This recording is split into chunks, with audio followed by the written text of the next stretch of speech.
It's my feel-good breakfast show. Welcome back. Thank you so much for rejoining your Feel Good conversation this morning. Understanding that you might not be feeling good right now. I know that a lot of us are planning to head out. Maybe you're lucky enough to be planning something for this weekend. When we do head out, often the one thing we don't think about, plan for potentially, is allergies. And when they hit, they can hit hard. So we want to try to give you the tools to fight back this morning. And CEO of the Independent Community Pharmacy Association, our very best plug-in when it comes to getting this kind of advice, Jackie Myman, is back with us. Thank you so much for being here. I love the fact that we get to do these deep dives as often as we do, because this space seems to be very exciting in terms of how much help is at hand now. We no longer have to suffer in silence. But when we do take a trip, we don't often think about the environment that we're going into. We don't often think about what could potentially kick those allergies into a higher gear, the areas that we are traveling into. So when we are traveling and planning a trip now, what should be first front of mind?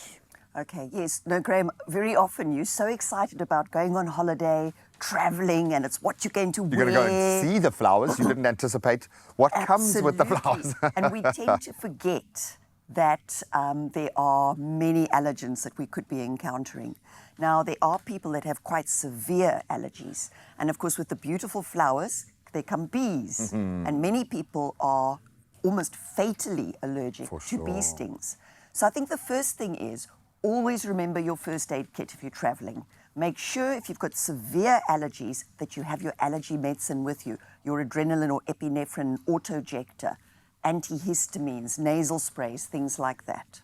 Make sure your EpiPen is up to date. Yes. That's something that my beautiful wife is so worried about with me. And thank goodness I have people like her in my life. Oh, so you've got severe allergies. It's iodine, or it's the shellfish allergy. And a lot of people, you don't think about these things, but if you're going to be putting yourself in an environment where you're cut off from your regular line of supply, you need to be aware of that. What are some of the other heavy hitters when it comes to the allergies that might be lurking around the corner when traveling?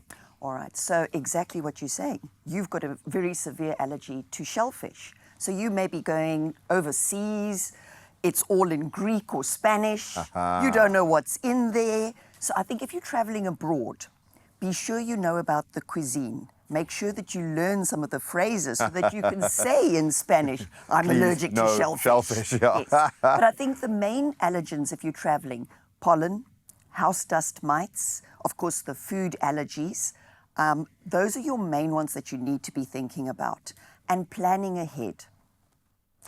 And I think that will just starting with that as a gateway, planning and just being mindful of it is a big thing. When you talk about being prepared, what does that little first aid kit look like? What does the over-the-counter look like? What should we be putting together in our little travel pack, if you will? Right. So depending on what you're allergic to, be aware of where you're going. So if, for instance, you are very allergic to pollen, then try and organize your holiday so that it's not in the pollen season. But if you can't, make sure in your first aid kit you have got antihistamines. These days, we have such a variety of antihistamines. I mean, gone are the days when I was a child, you took an antihistamine and that was and then you had a nap. Yeah, absolutely. Exactly. In fact, parents use that to get their kids to nap. Absolutely. I won't say that I didn't do it myself. Then, of course, a lot of the antihistamines these days last for 24 hours, so you don't have to constantly take them. If you're traveling, say, for instance, you're going to visit your mother-in-law and she happens to have cats and you're allergic to cats, be aware of that. So, antihistamines.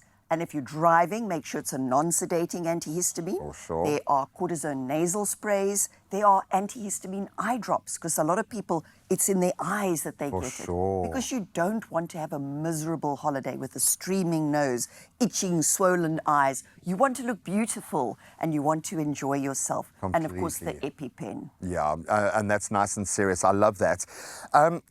What happens if something does happen and we are cut off? And that's what happened to me. I was camping when I had my first reaction. Thank goodness we found a reservist firefighter who was able to get into their lockbox to get the adrenaline. It was crazy. But what happens in that instance? What else should you be aware of potentially if something does go to that degree? Absolutely. So again, if you are traveling away from home, out of your environment, and in your instance, make sure you've got your EpiPen. Make sure the people around you are aware of your allergies. Because there's nothing worse. I mean, and with anaphylaxis, it can happen so quickly It's that you ridiculous. may not have time to actually use the auto-injector yourself. So the buddy system. Make sure that Okay. everybody knows what to do, how to handle it. Get hold of the hotel ahead of time. Make sure you've got emergency numbers. Make sure you know where the local pharmacy is, where is the doctor. And of course, take stuff with you. If it's food allergies, take your own snacks. Be aware. Phone ahead with the hotel. Find out if they cater for, I don't know if you've got a lactose intolerance or you're allergic to peanuts or something like that. Find out from them. And another very nice tip, house dust mites. Almost impossible to get away from. You're now traveling, maybe it's an Airbnb or I was going to say, hotel. especially if you're sharing other people's living spaces. Absolutely. Yeah. You have no idea how often they clean aeroplanes. They don't vacuum aeroplanes. The house dust mites can build up. So be aware of that as well. Take your own hyperallergenic pillowcase and pop it over the pillow because it might be feather pillows. You know, so it's all these little things Just that mitigate, you can do. Absolutely. yeah. So have your emergency numbers with you.